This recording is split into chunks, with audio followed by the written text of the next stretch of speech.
ಇಂದೇ ಡೌನ್ಲೋಡ್ ಮಾಡಿ ಮತ್ತು ನಿಮ್ಮ ನೆಚ್ಚಿನ ಶೋಗಳನ್ನು ಆನಂದಿಸಿ.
ನಂದಿನಿ, ಅಮ್ಮ ನಂದಿನಿ.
ಸಂಹಾರ, ಶತ್ರು ನಾಶ ಅಂತೆಲ್ಲ ಹೇಳ್ತಿದ್ದಾರೆ.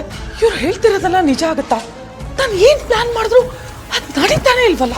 ಮೊದಲು ಈ ಶ್ರಾವಣಿ ಈ ದೇವಸ್ಥಾನಕ್ಕೆ ಯಾಕೆ ಬಂದಿದ್ದಾಳೆ ಅಂತ ತಿಳ್ಕೋಬೇಕು.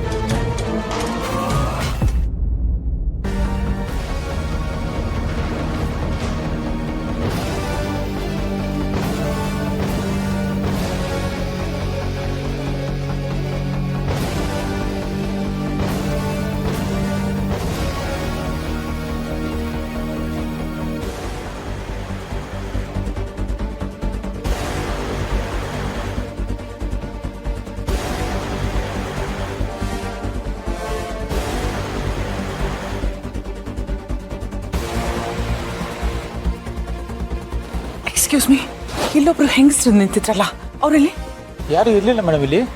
ಇಲ್ಲ, ಇಲ್ಲೊಬ್ರು ಇದ್ರು, ಒಬ್ರು ಮುಸ್ಕ್ ಹಾಕೊಂಡು ನಿಂತಿದ್ರು. ಗೊತ್ತಿಲ್ಲ ಮೇಡಮ್. ನಾನ್ ನೋಡಿದ್ದು ನಿಜನಾ? ಅವಳು ನಂದಿನಿ ತಾನೆ, ಅಥವಾ ನಾನು ಭ್ರಮೇಲಿದ್ದೇನಾ? ದೇವಸ್ಥಾನಕ್ಕೆ ಬಂದು ಸಂಕಲ್ಪ ಮಾಡ್ಕೊಂಡ್ರೆ ಶತ್ರು ಸಂಹಾರ ಖಂಡಿತ. ಬೆನ್ನಿಂದ ಚೂರಿ ಹಾಕಂತ ಯಾವ ಶತ್ರುಗಳು ಉಳಿಯೋದಿಲ್ಲ, ಸಂಪೂರ್ಣವಾಗಿ ಸುಟ್ಟು ಭಸ್ಮ ಆಗೋಗ್ತಾರೆ. ಅಂದ್ರೆ ಈ ಮಾತುಗಳನ್ನೆಲ್ಲ ಕೇಳಿ ನನಗೆ ಈ ರೀತಿ ಭ್ರಮೆ ಆಗ್ತಿದ್ಯಾ? ನನ್ನ ಕಣ್ಣು ನನಗೆ ಮೋಸ ಮಾಡ್ತಿದ್ಯಾ? ಏನಾಗ್ತಿದೆ ಇಲ್ಲಿ?